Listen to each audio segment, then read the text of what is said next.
Gemini power is not loud at first glance. It's the breeze that moves curtains, the question that opens a locked door, the laughter that breaks a room's stale spell. What unsettles people is not that you are two-faced. It's that you can hold two truths without betraying either one. When the world insists on a single storyline, you carry twin lanterns and walk between contradictions like a tightrope artist with steady lungs.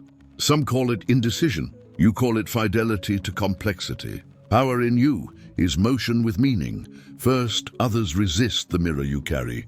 Gemini reflects. You listen and answer with lightning clarity, and people see themselves, unfiltered, unscripted, in your bright, curious eyes. That's terrifying when someone is rehearsing a role and you hand them their real face. Your questions are hospital clean.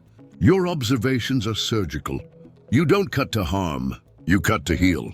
Still, it stings to be revealed, and many confuse the healer's blade with cruelty.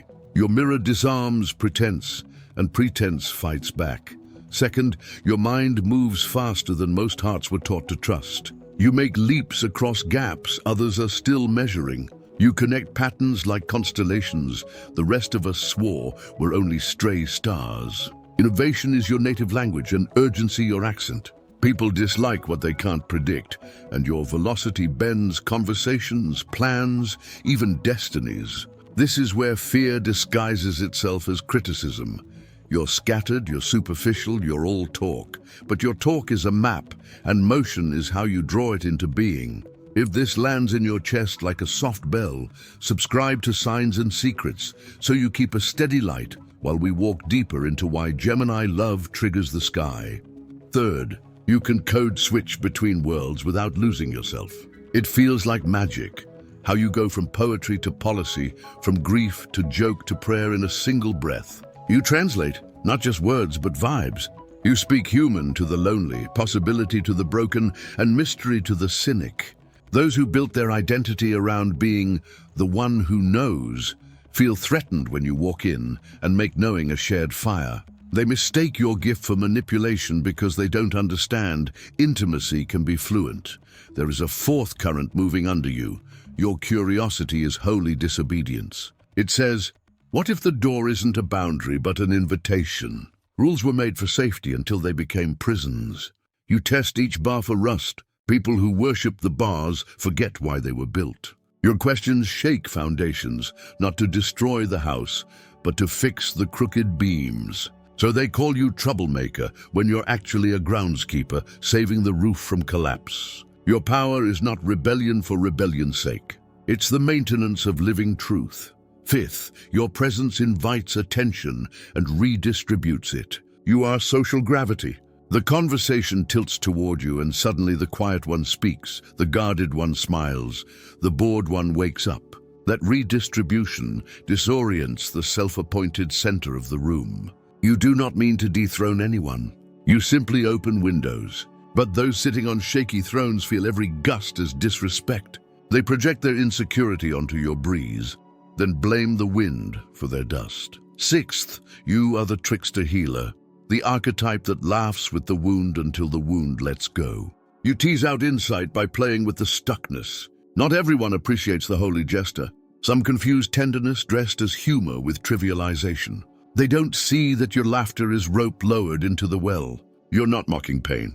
You're giving it a ladder. The medicine of Mercury is movement, and you move the story so it can breathe again. Seventh, and perhaps most unsettling, you resurrect. You shed skins faster than people can file the paperwork. While others anchor identity to a fixed past, you're already writing the sequel. Reinvention makes onlookers suspicious. Who do you think you are? Your answer is simple. Alive. But aliveness threatens those who built shrines to their former selves. Your ability to pivot, to begin again with faith and wit, reminds the world that freedom is a discipline, not an accident. Here's the ache the stars keep showing me. Your power has been punished since childhood. Too much talking, they said. Too many questions. You learned to tuck your brilliance under politeness, to pretend you didn't see the lie, to dial down your connection because the room could not handle full voltage. That creates a split, a twin inside who learned to disappear. This is why your kindness is radical. You refuse to force others to be ready, and you refuse to abandon your readiness. You keep the door open and the tea warm. If this is resonating like the video, so more Gemini souls find this compass when the night leans heavy. Join as a member to support the channel and unlock exclusive content. Your power is not a performance, it's a prayer. You don't talk to impress, you talk to weave. You're building bridges between islands and throwing party lights across them so the shy parts of people can cross without shame. Still, there is responsibility in your gift. Speed needs stewardship, mirrors need mercy. The reason others can't stand your power is often the same reason they need it. You are the lung in a suffocating house. You are ventilation for stuck stories. Let's return to the 7 reasons and look at their secret faces. The mirror you carry? It's also a candle. If you soften your delivery with presence, people will see not only their flaws, but their courage. The velocity of your mind? It becomes shelter when you learn to narrate your leaps. Here's how I got here. Code switching. It's sacred when you check your motives. Am I connecting to manipulate or to understand? Holy disobedience? It becomes reform when you honor what's worth keeping. Social gravity. It becomes hospitality when you pass the microphone and invite quieter galaxies to shine. There is another layer to why your strength rattles others. You refuse to make fear your religion. You taste the risk, run your fingers along its edges, and still choose curiosity. That agitates those who married their fear and call it wisdom. Your optimism is not naive. It's a choice you renew with each sunrise, a spiritual practice that eats cynicism for breakfast. Your mind says, we can try.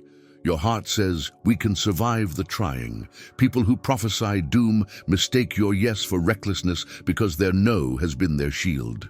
Your yes is a different shield, a flexible one that turns arrows into lessons. And your empathy, it's wide, it's agile. It refuses to rank human worth. You will speak to the janitor and the CEO with equal attention, and this dissolves hierarchies that rely on neglect to function. Some interpret your equal regard as flirtation, others as disloyalty to their carefully curated circles. But you are loyal to life, and life keeps expanding the circle. You're not breaking rules to be edgy. You're honoring the original rule. Everything breathing deserves respect.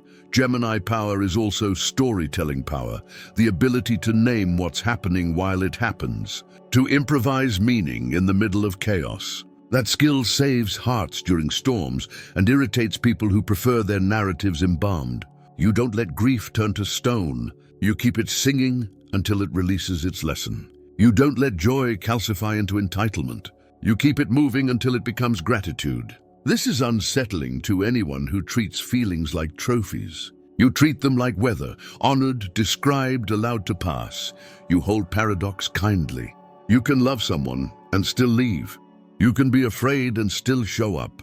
You can start again without calling the past a waste. That quality disrupts the cultural addiction to absolutes. People want villains and saints. You offer humans. People want certainty. You offer curiosity. People want one key. You keep finding a ring full of keys and try them until the door opens. Your power is pragmatic hope. Tell me your sky, share your date of birth and your zodiac sign in the comments, and tell me the moment your Gemini nature saved you or set you free. I'll be reading like a night watchman gathering lanterns for travelers who haven't found theirs yet. So what do you do with a power that others can't stand and secretly can't live without? You sanctify it. You become intentional with your wind. You breathe in discernment and breathe out generosity. You pace your brilliance so people can walk beside it. You choose the conversations that honor your life force and release the ones that demand you shrink. You learn when to be the gust and when to be the whisper, when to ask questions that open doors, and when to ask questions that let someone keep their dignity while they fumble with the key. When they accuse you of being too much, become very specific about what you are. You are agile attention, honest play, precise language, living curiosity, kind provocation. You are permission to try again without shame. You are threshold energy. The exact moment possibility stops being theory. When they demand a single face, love your twin with both hands. The goal was never to prove you are simple. The goal is to be whole. Make rituals that calm your holy speed, journaling to empty the mind's pockets, walking to give thinking a body, reading to give intuition a library, breathwork to let your nervous system know the world can wait 5 seconds. Not because your pace is wrong, but because sovereignty feels better than reactivity. When you choose your tempo, others' anxieties stop choosing it for you. Your power becomes invitation instead of warning siren, and make covenants with your gifts. I will use the mirror to bless, not to shame. I will use the wind to lift, not to scatter. I will translate to connect, not to control. I will laugh to loosen, not to belittle. I will reinvent to stay alive, not to discard responsibility. These promises turn raw power into sacred craft. If this journey names something true in you, like the video, so more Geminis remember they're not broken. They're bilingual in truth. Subscribe to Signs and Secrets for soul-level astrology that respects your intelligence and protects your tenderness. Tell me your birth date and sign, and what part of your Gemini power you're reclaiming next. Your story might be the proof someone else needs tonight. And when the world feels small, return here. We'll keep a light in the window and language warm on the stove. Subscribe to Signs and Secrets to keep your compass tuned to authentic guidance each week. And like this video if our map felt like home in your hands. If you want to hear everything the universe has to say to you, watch these other videos on our channel.